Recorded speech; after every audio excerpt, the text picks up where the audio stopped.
Welcome to Speaking Truth to Empire on 88.1 KFCF Free Speech Radio for Central California. My name is Dan Yassin. I'm an anti-war activist. Jerry Bill is at the controls.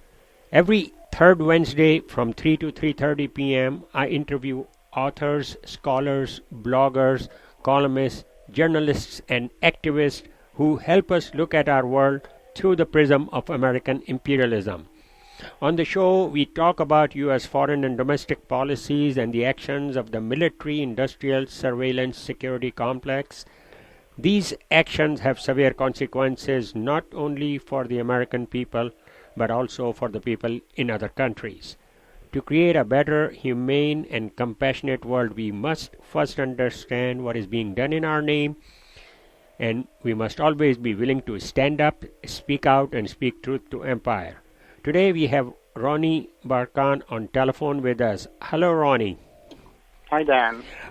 Thank you for being my guest on Speaking Truth to Empire. Thanks for having me. Yes, Ronnie Barkan is an Israeli activist, a conscientious objector, and co-founder of Boycott from Within, a group of conscientious Israelis who support the Palestinian call for boycott, divestment and sanction against Israel. He represented the Popular Struggle Coordination Committee at the European Parliament in Brussels, where he challenged European Union institutional complicity in Israeli violation. Barkan is currently in the U.S., where he discusses the state of denial of Israeli society and the many myths of that Israelis and the rest of the world are trained to believe about the situation in Palestine. He claims that there is no left in Israel or a peace camp, and there never was. Rather, those regarded as liberal Zionists, those who speak of peace within the Zionist framework, are in fact the greatest obstacle to peace in the region and the greatest proponents of apartheid.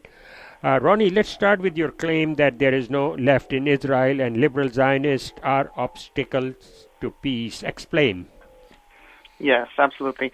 So, I would argue that there are two types of Zionists out there. First of all, what do I mean by Zionist? Because there is no clear definition of that. So, obviously, there may have been decent Zionists in the past, but since pretty much the establishment of the Zionist project in Palestine, this was done on top of Palestine on account of the indigenous people there, and not only that Zionism is a colonialist movement that's about taking away the resources of the land and also using and abusing the human resources, but it's also inherently about this exclusive nature that says that this land belongs to us, the select group, and only to us. And anyone who doesn't belong to that group doesn't belong there at all and is regarded as some sort of an obstacle at the very best. So this type of thinking is common to all Zionists. Among these Zionists, you have those who are racist, clearly racist and proud of it, like for example, the elected Netanyahu government, and they don't deny all the crimes that Israel was doing to Palestinians. They just think that this is not necessarily a bad thing, because they say this is ours, this is only ours, and we have the right to do so. We have the right to expel the other population, we have the right to oppress the other population, and so on. They don't try to come across as being moral. They are Jewish and proud of it, ethnic Jewish, not religious Jewish, and proud of it.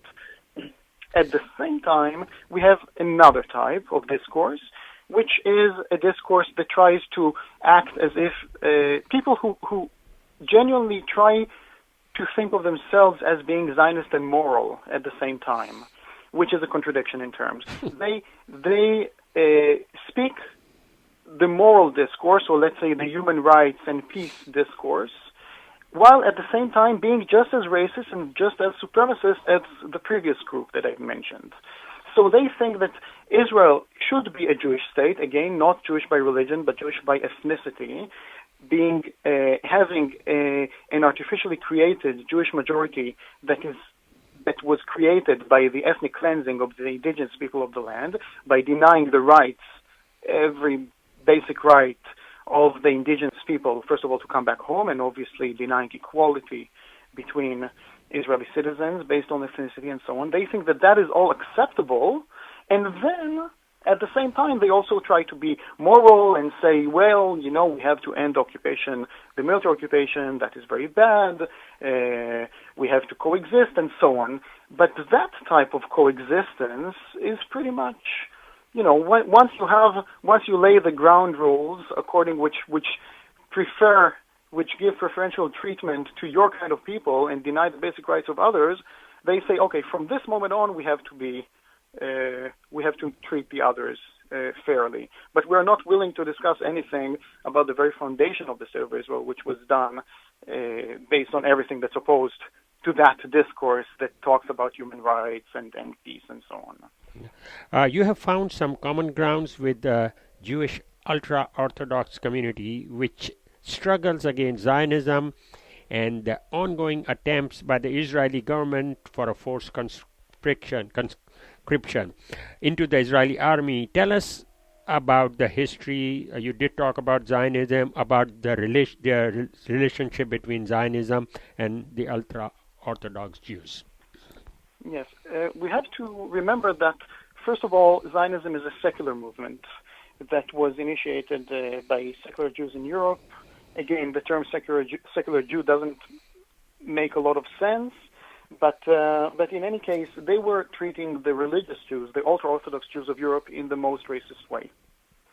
And they were also acting against them in many ways. Now, those ultra-Orthodox Jews, since then they were definitely anti-Zionist, staunch anti-Zionist, and to this day, most of the ultra-Orthodox, I would argue that they are either anti-Zionist or simply not Zionist. And then you also have, because over time some of the ultra-Orthodox were willing to be complicit in one way or another, to collaborate with one way or another with the Zionist project, then some did become Zionist. But overall, we have to remember that most ultra-Orthodox are not as people would like us to believe. Most of them are not supportive of the Zionist project in Palestine. And they were definitely not supportive of it during the early days of Zionism. Zionism got hold among secular Jews and only among a minority of those. So by 1948, Zionism was not a great success story in the sense of how much support it had among its own population.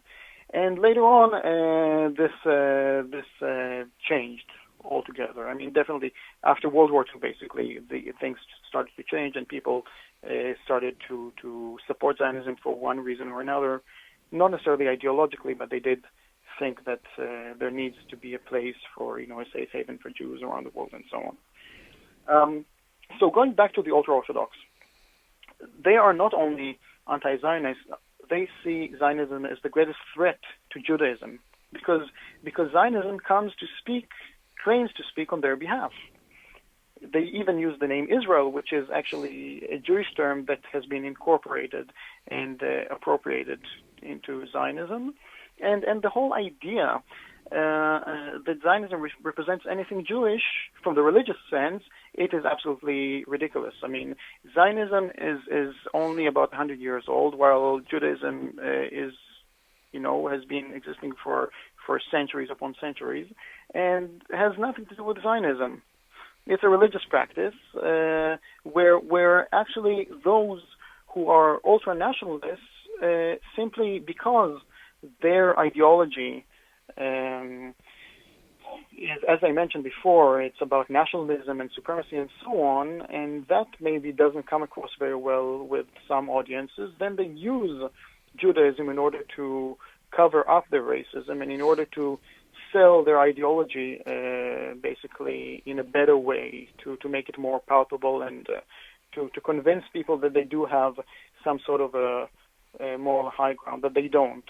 They only use Judaism in order to basically to promote an ideology that is absolutely unacceptable, that is all based on supremacy. So Zionism is only Jewish in the sense of Jewish power. Just like we discuss white power, you have Jewish power in the sense of wanting to have something that's all about a select group, select ethnic group that's controlling by any means necessary the control of the land, who has the rights, who does not have the rights, and so on. This is what Zionism is about. Basically, this is what the Zionist project is about.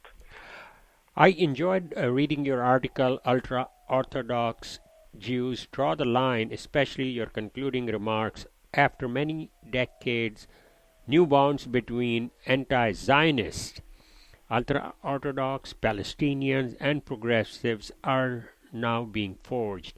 Uh, dispelling the myth of Zionism, a new path is being paved in the Holy Land. Tell us about that alliance that you're talking about. Yes. So I wrote the article a year ago when Israel, for different political reasons, they legislated a new law which basically forces the ultra-Orthodox into the Israeli army. Now, as I mentioned, these ultra-Orthodox, they are not Zionists. Many of them see Zionism as a great threat to them. Now, first of all, up until then, there was this status quo where the ultra-Orthodox did not have to serve in the army. It wasn't an ideal status quo for them, but they were willing to concede to the terms. But for political reasons, that changed. And what that meant is that those people who have been practicing their religious practice for generations, for centuries, all of a sudden, for carrying on that practice, in order to carry on studying at the yeshiva, studying the Bible, the Talmud, instead of going to the army, which is foreign to them, that transformed them overnight into criminals. And those who carried on studying the Bible basically were threatened with going to jail if they do not serve in the army. And this is exactly what we see. And there was a great uproar among the ultra-Orthodox. Basically, they saw this as nothing less than a holy war that is being fought between them and the state of Israel, the Zionist state of Israel, where you could say that Israel, I'm paraphrasing a little, but Israel is pretty much incarcerating, the so-called Jewish state is pretty much incarcerating people for being Jewish, for practicing their Jewish religious practice. What Israel did is basically they insisted that they should go into the army, and they have assigned some quotas for that. And if the quotas will not be met, then the rest will be able to carry on studying the Bible. But if the quotas will not be met, then basically all those who refuse to serve in the army because they wish to study the Bible, then basically they are at the risk of being forced into the army or going to jail instead. And those yeshivas, those religious schools, they will be sanctioned financially because they have not met their quotas. This is as far as the law states, and basically that is they see this as some sort of an affront, a war between the state and their religious practice. The state is trying to curtail or to put some sort of limitation to their religious freedom.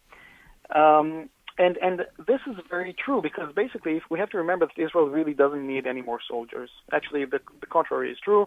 Military officials say that Israel has way too many soldiers and it needs to become a professional army. Right now it is there is a mandatory and obligatory service in Israel, and this doesn't make any sense any longer, and Israel actually needs less soldiers rather than more. But the reason that they are being conscripted into the army is not because they are needed as soldiers, but because the ultra-Orthodox community in Israel is 10% of the population, and they are the largest growing demographics in Israel, and at the same time, they are not Zionist.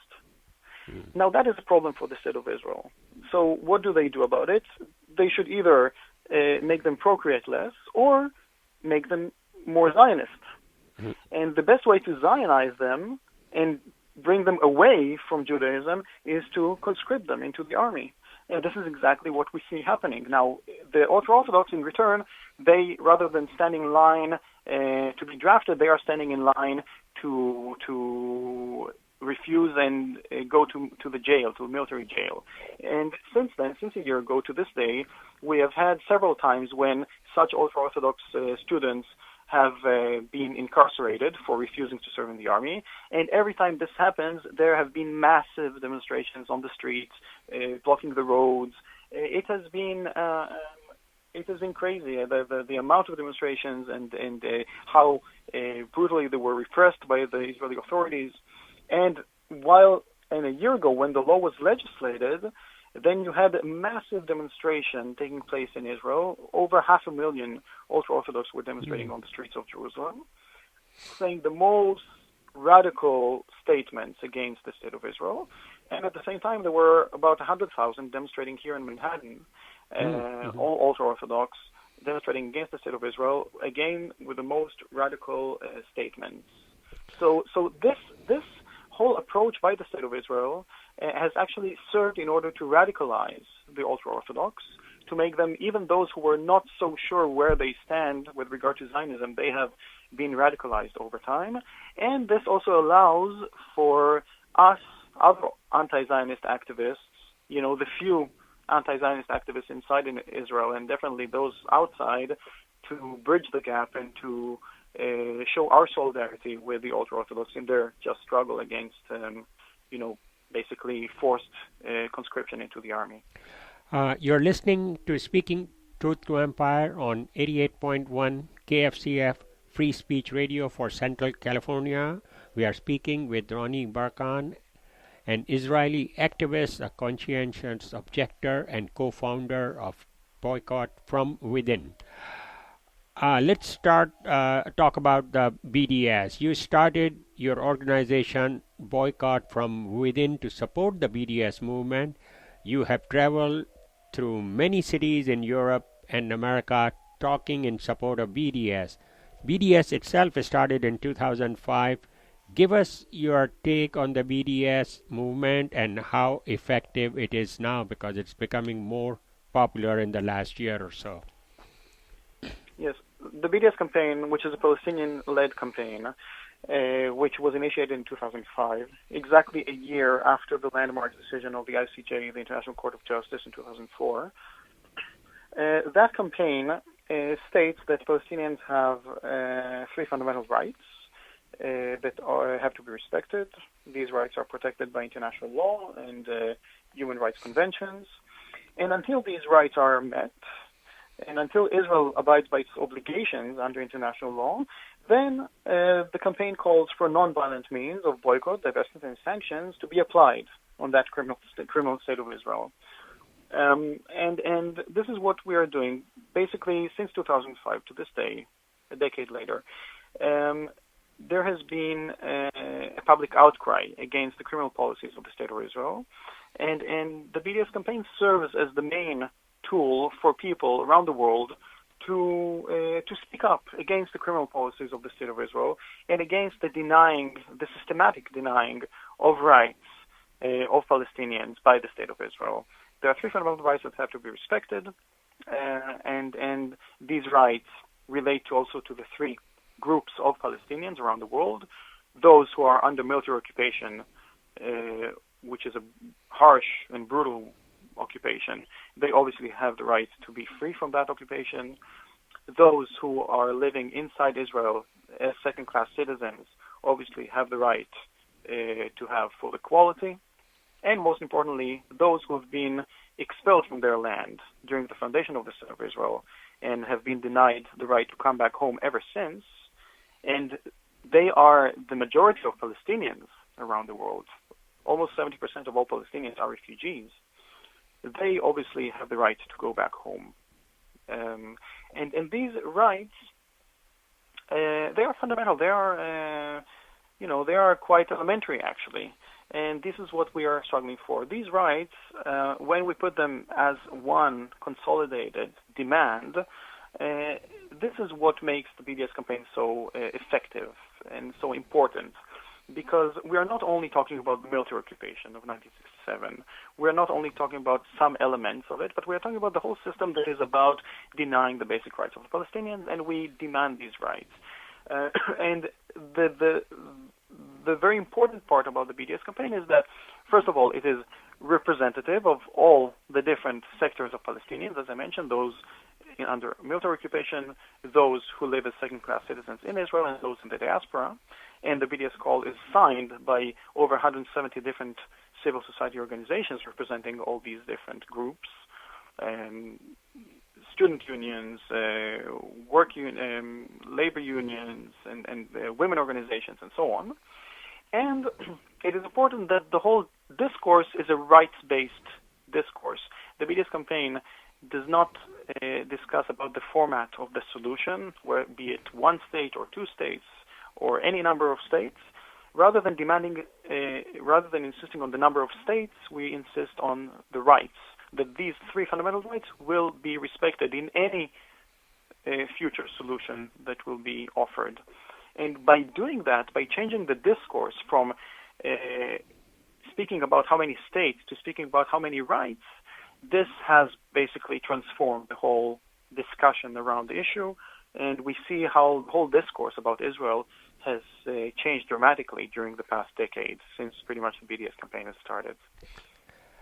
You describe yourself as a privileged Jew, and you have also talked about the brainwashing of the Israeli society starting in the kindergarten. What was it like growing up in the Israeli society? Yes. First of all, I define myself as a privileged Israeli Jew, not because this is not because I feel much affiliated with being Israeli or Jewish, but because this is my legal status in the state. So my citizenship is Israeli, but my nationality is not Israeli because there is no such thing as an Israeli nationality.